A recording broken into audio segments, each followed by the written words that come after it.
Welcome to Bind EduTech, and this is a continued class in which we were going through the text part of the chapter We Are Not Afraid to Die. पिछले video में हमने ये paragraph पढ़ा था कि narrator जो हैं वो बहुत मुश्किल से हाफ स्वैम हाफ क्रॉल्ड, है ना, बहुत मुश्किल से, है ना, धीमी गति से वो कहाँ पहुँचते हैं, ये हमने पढ़ा था। यहाँ तक पढ़ा था, I had no time to worry about bump heads. Bump मतलब मैंने आपको बताया, ठीक है, और वरी मतलब आसान वर्ड है। वरी मतलब होता है चिंता। तो इसका आप एक्सप्लेनेशन देखिए कि एक्सप्लेनेशन में यही सारी चीज़ें लिखी हुई हैं। I was swimming as well as crawling with great difficulty in the ship. वो स्विमिंग कर रहे थे, अब शिप के अंदर स्विमिंग कर रहे थे। तो आप ये भी अनुमान लगा सकते हैं कि स्विमिंग सी में नहीं कर रहे थे, शिप के अंदर इतना पानी भरा हुआ था कि स्विम करना पड़ रहा था। तो लिखते हैं I was swimming as well as crawling. Crawling मतलब बताए रेंगना, धीमी चाल में चलना। In the with great difficulty. ये डिफ़िकल्टी वर्ड जो है, ग्रेट विथ ग्रेट डिफ़िकल्टी, ये इनके स्ट्रगल को बढ़ा देता है, संघर्ष को। तो ऐसा नहीं है कि आराम से एकदम शिप में वो तैर रहे थे, आराम से जा रहे थे इस पार्ट से उस पार्ट, नहीं। उनको हर बार, नरेटर को हर बार मूव करने वक्त ग्रेट डिफ़िकल्टी का सामना करते हुए उनको मूव करना पड़ता था। पहला मूव अगर मैं बताऊं तो जब उन्होंने अपनी वाइफ को बोला था come and take the wheel, और उसके बाद वो वहाँ से फिर किधर गए थे, मेन डोर के तरफ, हैच के तरफ। उस समय भी वो जब गए वहाँ से वहाँ तक ट्रैवल किया, तो उस समय भी विथ ग्रेट डिफ़िकल्टी उन्होंने ट्रैवल किया। यहाँ भी बहुत वही बात है कि ग्रेट डिफ़िकल्टी के साथ वो कहाँ पहुँचे, अपने बच्चों के केबिन में पहुँचे।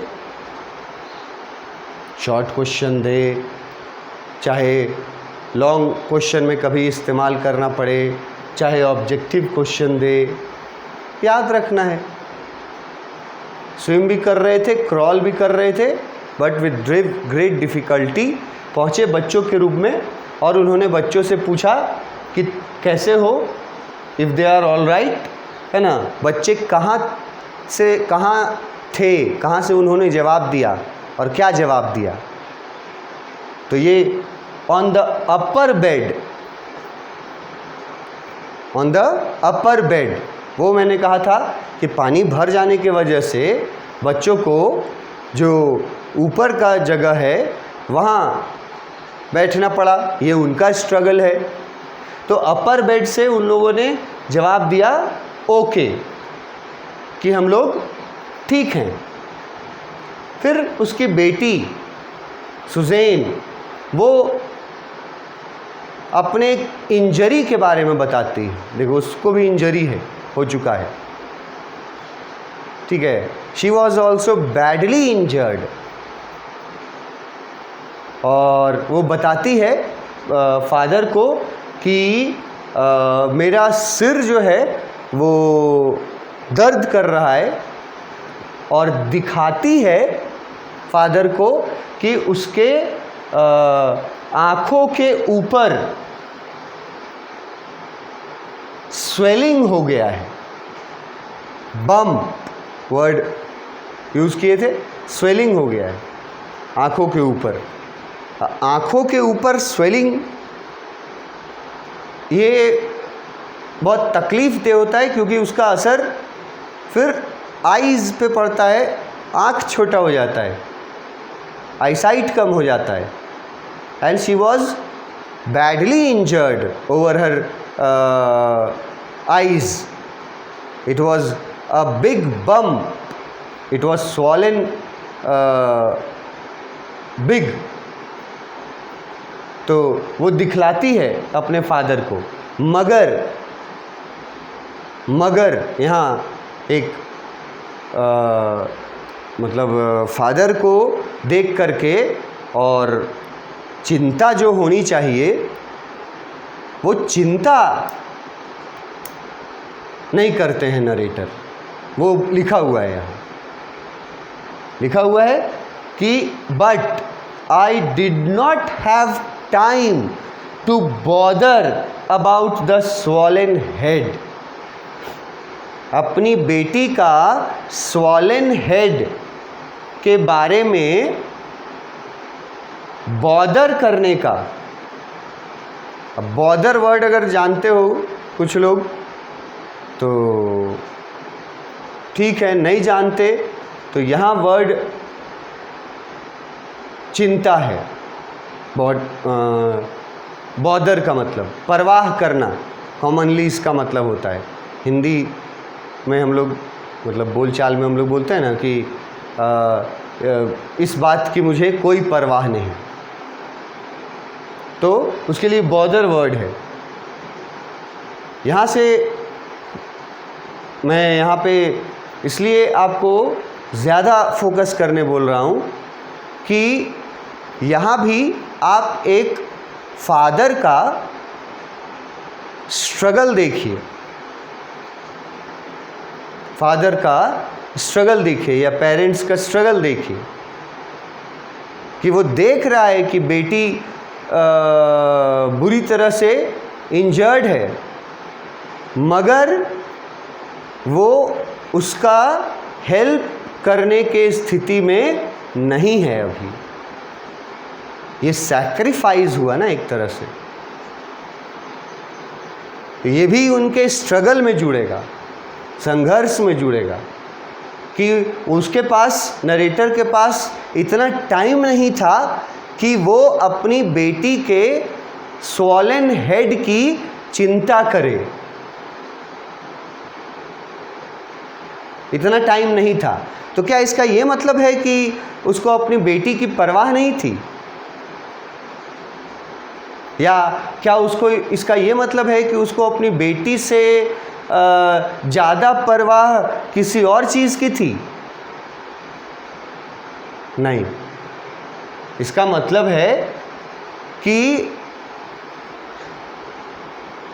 बड़े खतरे से निपटने के लिए वो बेटी के चोट को इग्नोर कर रहे थे उस समय, क्योंकि सामने जो खतरा था वो लाइफ थ्रेटनिंग था, जिसमें सब मर सकते थे. तो सब एक तरफ सिचुएशन है कि सब मर सकते हैं. उस सिचुएशन को पहले हैंडल करना पड़ेगा, ऑब्वियस है. और इसी वजह से वो बेटी के बताने पर और दिखाने पर भी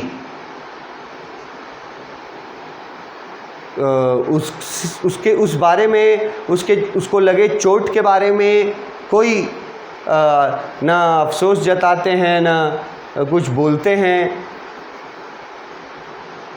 और ऐसा वो इसलिए करते हैं क्योंकि उससे कहीं ज़्यादा बड़ा खतरा से उनको बचना था. इसीलिए उस समय वो बेटी के चोट को बॉदर नहीं करते हैं, परवाह नहीं करते हैं. ये पॉइंट अच्छे से याद रखना, बेटी के चोट की परवाह क्यों नहीं करते हैं. ठीक है, यहाँ तक हम लोगों ने टेक्स्ट बुक से पढ़ा था, है ना. वापस आते हैं टेक्स्ट बुक पे. यहाँ तक हो गया. ये पैराग्राफ फिर है, ये भी 3-4 लाइन का ही पैराग्राफ है. अब वहाँ जहाँ पहले बच्चों के केबिन में वो गए और बच्चों का हालचाल जाना, ओके बोला बच्चों ने। हालांकि सुज़ैन के बारे में, बेटी के बारे में बताया गया कि शी वॉज इंजर्ड, है ना, और छोटा मोटा इंजरी नहीं था, she was badly injured. The upper part of her eyes were badly swollen, big bump लिखा हुआ है, इसीलिए मैं बोल रहा हूँ कि शी वॉज बैडली इंजर्ड। मगर फादर के पास इतना समय नहीं था कि अभी उसकी चिंता करते। वो उनके सामने बड़ी चिंता पड़ी हुई थी, और वो था सभी का जान बचाने का चिंता। क्योंकि शिप जो हिट किया वेव से, तो पूरी तरह से अंदर से भी वो टूटा, मतलब डैमेज्ड हुआ, और बाहर से तो पूरा पानी ही भर गया शिप पर। तो इसलिए ये लाइफ थ्रेटनिंग सिचुएशन की वजह से वो बेटी के चोट की तरफ ज़्यादा ध्यान नहीं दे पाते हैं। उसके बाद वो कुछ सामान खोजते हैं, मतलब जहाज को, शिप को रिपेयर करने के लिए,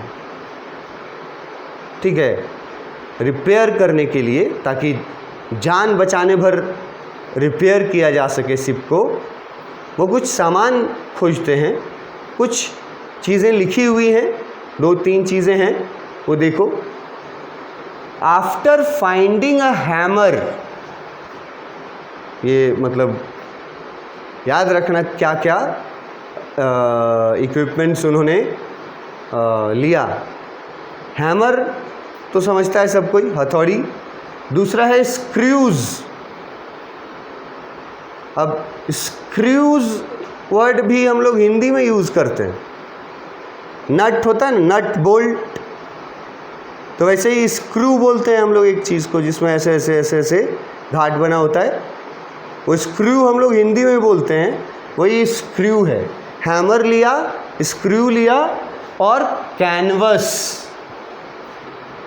अब ये कैनवस क्या है, तो अगर आप नोट्स देखिएगा यहाँ, तो आपको, सॉरी, यहाँ देखिएगा तो आपको कैनवस का मतलब कुछ मिलेगा।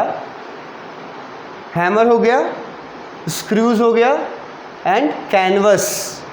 कैनवस का सिंपल मीनिंग दिया है पीस ऑफ क्लोथ, कपड़े का एक टुकड़ा। अगर तुम्हारे मन में ये सवाल आए कि कितना बड़ा टुकड़ा, ठीक है, कितना बड़ा पीस ऑफ क्लोथ, तो कैनवस जो पीस ऑफ क्लोथ बोला जा रहा है ना, ये कैनवस का साइज़ जो है वो तो शिप के अनुसार रहता है। और मैं आपको पिक में दिखाऊंगा कि कैनवस किस क्लोथ को बोला जाता है। और शायद मैंने दिखाया भी है कि एक ट्रायंगुलर टाइप का क्लोथ होता है, शिप का फ़ोटो दिखाया था मैंने, और उसको कैनवस बोला जाता है। या मैं रिपीट भी आपको दिखाऊंगा। तो कैनवस लिया, 3 चीज़ याद रखना। हैमर लिया, ढूंढा, लिया नहीं, ढूंढना पड़ा। फाइंडिंग लिखा है, ढूंढना तो पड़ेगा ना, पानी भरा हुआ है। तो हैमर ढूंढा, कुछ स्क्रूज ढूंढे, और उसके साथ कैनवस जो है वो लिया, ठीक है। कैनवस को अभी पीस ऑफ क्लोथ समझो। और ये सब ले करके वो गया कहाँ, नरेटर कहाँ गया। आई स्ट्रगल्ड बैक ऑन डेक, ये सब लेकर के वो कहाँ गया, डेक पे। और लिखा है स्ट्रगल्ड बैक, तो फिर से मतलब तुम समझ लो कि जो मूवमेंट कर रहा था नरेटर एक जगह से दूसरे जगह शिप में ही, तो वो मूवमेंट आसानी से नहीं कर पा रहा था पूरा पानी भरने के वजह से। इसीलिए देखो लिखा है clearly, I struggled back on deck, कि ये सब सामान ले करके वो किसी तरह संघर्ष करता हुआ और डेक पे पहुंचा। अब जैसे यहाँ आप नोट्स में देखिएगा, I struggle back on deck, deck ये लिखा हुआ है ये नोट्स में, और इसका एक्सप्लेनेशन देखिएगा तो आपको ना एक ज़्यादा क्लियर वर्ड मिलेगा कि ये सब लेने के साथ with great difficulty I came up to the main floor of the ship. देखिए मीनिंग ऐसे आपको पॉइंट्स में दे दिया जाता है। विथ ग्रेट डिफ़िकल्टी, यहाँ देखो लिखा है ना, मैंने हैमर लिया, कुछ स्क्रूज लिए और कैनवस लिया, और उसके बाद मुसीबतों का सामना करते हुए कहाँ गया, I came up to the deck लिखा हुआ है वहाँ टेक्स्ट बुक में। तो उसका मीनिंग तुम देखो यहाँ आपके बोर्ड में एक्सप्लेनेशन में पॉइंट में कितना आसान बना के दिया रहता है कि वो कहाँ पहुँचा, main floor of the ship. Floor तो आप समझते हैं, जो ज़मीन हम लोग बोलते हैं ना फ्लोर, वही है। तो main floor of the ship वो पहुँचा ये सब ले करके, हैमर, स्क्रूज एंड कैनवस ले करके कहाँ पहुँचा, मेन फ्लोर तक। अब छोटा सा सवाल आपसे यहाँ भी पूछ सकता है कि बच्चों का हालचाल जानने के बाद फिर उसने क्या किया, नरेटर ने बच्चों का हालचाल जाना, बेटी का इंजरी भी जाना, लेकिन बेटी के इंजरी के तरफ ध्यान देने का, टाइम देने का उसको उस समय का सिचुएशन नहीं था, सर्कमस्टांसेस नहीं थे। पूछेगा कि बच्चों से मतलब बच्चों के बारे में जानने के बाद फिर वो कहाँ गया, क्या क्या ले करके गया, कैसे गया। कितना सारा सवाल है एक सेंटेंस में सिर्फ। तो क्या क्या ले करके गया का, hammer, some screws and a canvas, ये ले गया। कहाँ गया, ऑन द डेक। और डेक का मतलब on the main floor of the ship. और ये हाईलाइट करना है विथ ग्रेट डिफ़िकल्टी। वहाँ से वहाँ तक जाने में स्ट्रगल्ड वर्ड लिखा है, मतलब जो काफ़ी डिफ़िकल्टी का सामना करना पड़ा। तो ये सब चीज़ ले करके वो पहुँचा main floor of the ship, deck पर। With the starboard side bashed open. वहाँ जब पहुँचा तो उसने देखा कि वो शिप का स्टारबोर्ड साइड, अब ये देखो वर्ड बहुत बार आ चुका है, हर बार आया है। Right side of the ship को बोल रहा है स्टारबोर्ड साइड,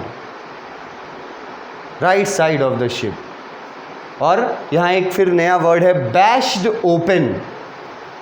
तो बैश्ड वर्ड का मतलब वर्ड नया हो सकता है, स्टैंडर्ड के अनुसार वर्ड्स नए नए शामिल किए जाते हैं, सीखने चाहिए।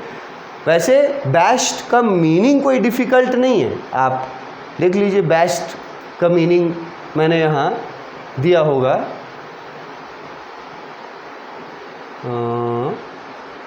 हाँ यहाँ देखो, the right side of the ship, starboard side लिखा है ना, right side of the ship was broken. अब ब्रोकन सब समझ लोगे, टूट गया था। Right side of the ship वो टूट गया था। किस चीज़ से टूटा था, by force of first waves. जो पहले वेव्स जो टकराए थे उसके फोर्स से right side of the ship वो पूरा तरह से बैश्ड ओपन लिखा है, मतलब ब्रोकन। ओपन वर्ड से तुम गेस कर सकते हो, टूट जाएगा तो खुल जाएगा ना। मेन फ्लोर जो है वहाँ पहुँचा कुछ सामान लेकर के, क्या सामान है वो आप यहाँ देख सकते हैं, और वहाँ जा कर के देखा क्या कि राइट साइड जो है शिप का वो पूरी तरह से खुल चुका है। खुल चुका है, ओपन वर्ड का मतलब हम बोल दें ना, खुल चुका है। कैसे खुला? टूट करके खुल चुका है, इसलिए बैश्ड ओपन लिखा है। ठीक है, ये देखा उसने, बैश्ड ओपन हो चुका है राइट साइड। और we were taking water with each wave that broke over us. अब वो जो राइट साइड पूरी तरह से बैश्ड ओपन हो गया था, टूट करके खुल गया था, उसके वजह से क्या हो रहा था कि जितने भी वेव आ रहे थे, ईच वेव, जितने भी वेव आ रहे थे, यहाँ लिखा है ब्रोक ओवर अस। तो ये ब्रोक ओवर अस का थोड़ा सा तुम मीनिंग देख लो तो समझने में आसानी होगा। ब्रोक ओवर अस का क्या मतलब हम लोगों को लगाना चाहिए। यहाँ देखो, यहाँ लिखे हैं ब्रोक ओवर अस, है ना word, each wave that broke over अस। तो ब्रोक ओवर अस का यहाँ मीनिंग निकल रहा है entering of sea water in the ship. Each wave, हर लहर के साथ समुद्र का पानी इनके शिप में घुस रहा था। क्यों घुस रहा था? क्योंकि स्टारबोर्ड साइड जो था वो पूरी तरह से खुल चुका था। इसके पॉइंट्स में जाइएगा तो यहाँ आपको दिखेगा कि therefore because of every other wave water was entering in the ship। अब यहाँ से एक बहुत छोटा सा कॉमन सा क्वेश्चन पूछ सकता है ना कि दो तरह से पूछ देगा कि राइट साइड का क्या हालत था और उसका क्या प्रभाव पड़ रहा था। तो तुम लिखोगे कि राइट साइड, और क्वेश्चन वाला राइट साइड के जगह वो वर्ड भी यूज़ कर सकता है जो टेक्स्ट बुक में यूज़ करता है, स्टारबोर्ड साइड का क्या हालत था। तो starboard side, right side of the ship was broken and open. और उससे हो क्या रहा था? तो जितना भी सी वेव था वो वेव सीधा एंटर कर जा रहा था शिप में। सवाल को उल्टा करके पूछेगा अगर कि सी वेव शिप में कैसे एंटर कर जा रहा था, तो फिर इसका आंसर दे देंगे क्योंकि right side of the ship was broken. कैसे ब्रोक हुआ वो भी दिया हुआ है, by the force of first wave. पूछेगा पानी कैसे घुस रहा था, तो ये वाला आंसर देंगे। और पूछेगा कि राइट साइड का या स्टार बोर्ड साइड का क्या हालत था, क्या प्रभाव पड़ रहा था, तो ये भी लिखेंगे और ये भी लिखेंगे। तो ये उसने देखा कि जो राइट साइड है बोर्ड का, सॉरी शिप का, वो पूरी तरह से टूट करके खुल गया है। और ब्रोक ओवर अस का मतलब मैंने बताया कि पानी, वेव के बारे में बोल रहा है कि हर लहर के साथ समुद्र का पानी घुस जा रहा था उनके शिप में। If I could not make some repairs we would surely sink. ये बहुत इजी वर्ड है कि वो नज़ारा देख करके नरेटर लिख रहे हैं कि अगर मैंने रिपेयर नहीं किया, रिपेयर मतलब तो सब समझते हो, अगर मैंने रिपेयर नहीं किया तो क्या होगा, वी वुड श्योरली सिंक, मतलब हम लोग निश्चित रूप से जहाज के साथ डूब जाएंगे। इसके आगे नेक्स्ट क्लास में पढ़ेंगे। Thank you.